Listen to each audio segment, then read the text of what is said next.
Welcome guys. जैसा कि पता है कि मैं पिछले वीडियो में क्वेश्चन 4 तक त्रिकोणमिति कर दिया था। उसी सीरीज को आगे बढ़ाते हुए मैं बिना देर किए हुए क्वेश्चन 5 को मैं सॉल्व करने जा रहा हूं। गाइज क्वेश्चन नंबर हम लोग देख लेते हैं। क्वेश्चन नंबर कितना है? 5 नंबर।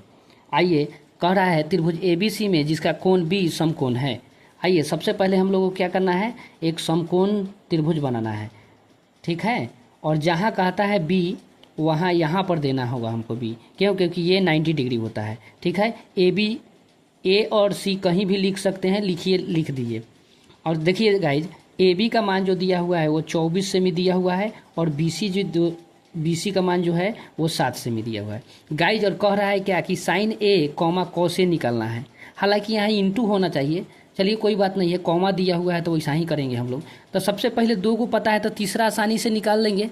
तो दिया हुआ है क्या गाइज, यहाँ पर लिख देंगे दिया हुआ है, बहुत इजी है गाइज। AB का जो मान है वो 24 सेमी दिया हुआ है, BC का जो मान है वो 7 सेमी दिया हुआ है। अगर गाइज ट्रिपलेट्स याद होगा तो ये तो 25 हो जाएगा, लेकिन हमको यहाँ पर शो करना होगा, यानी दिखाना होगा या निकालना होगा। चलिए आगे बढ़ते हैं हम लोग।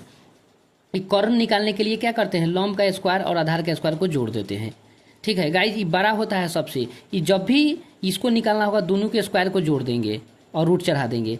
इसमें से कोई एक पार्ट निकालना होगा तो इसमें से घटेगा, क्योंकि ये सबसे बड़ा है। तो गाइज हम लिख सकते हैं AB का होल स्क्वायर प्लस BC का होल स्क्वायर का क्या होगा, अंडर रूट। तो गाइज AB का मान कितना है, 24 का होल स्क्वायर हो जाएगा, ये 7 का होल स्क्वायर हो जाएगा। तो 24 के स्क्वायर कितना होता है, 576, और 7 के स्क्वायर क्या होगा, 49।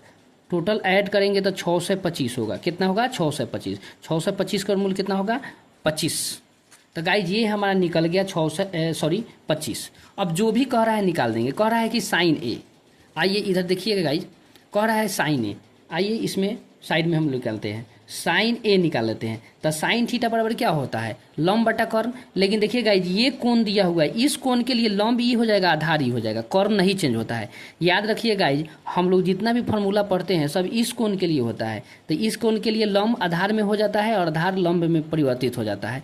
कर्ण नो चेंज होता है, यानी कोई परिवर्तन नहीं होता है। तो इस कोण के लिए लंब कौन होगा, ये होगा BC, और कर्ण कौन होगा, AC। कर्ण तो चेंज ही नहीं होगा। तो आराम से हम लोग लिख सकते हैं BC का वैल्यू जो दिया हुआ है वो 7 दिया हुआ है, AC 25 दिया हुआ है, यही आंसर होगा। फिर बोल रहा है कॉस A, क्या निकालना है, कॉस A।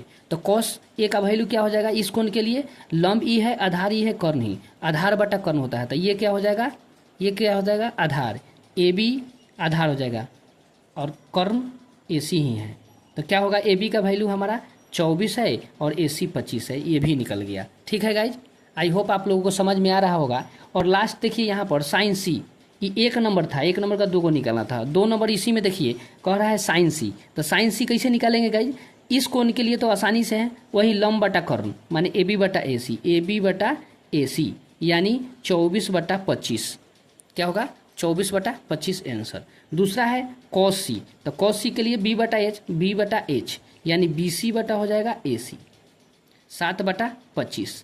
आई होप आप लोगों को आसानी से समझ में आया होगा। ये 2 नंबरिया क्वेश्चन पूछता है, एक बार देख लीजिए। और गाइज फिर मिलते हैं हम लोग नेक्स्ट वीडियो में। आई होप आप लोगों को समझ में आया होगा। और गाइज एक बार देख लीजिए, इसको बनाने का प्रयास कीजिए, और वीडियो अच्छा लगे तो शेयर कीजिए, सब्सक्राइब कीजिए और लाइक कीजिए। मिलते हैं नेक्स्ट वीडियो में। बहुत बहुत धन्यवाद।